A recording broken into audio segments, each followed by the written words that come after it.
Hi guys, welcome back to a new tutorial. This is Divyansu and you're watching How It Happen. And today we are going to watch science fair. So let's get started.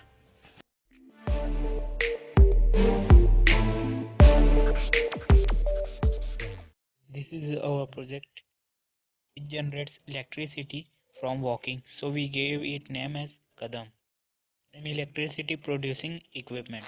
From a long time we are searching for renewable source of energy. We are using solar energy to get energy. But in night, how you get solar energy? So we made this. It produces energy by giving it force.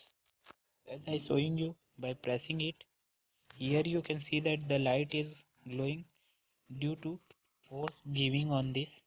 There is no battery used and we are not cheating you. LEDs are glowing due to force.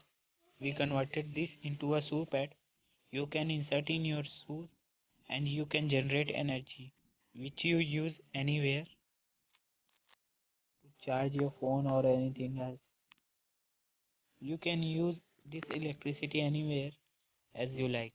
There are some other types of tap pads. You can use it by tapping these pads. It generates energy by tapping it. If you enjoy this video, please like and subscribe for more new awesome videos and thanks for watching.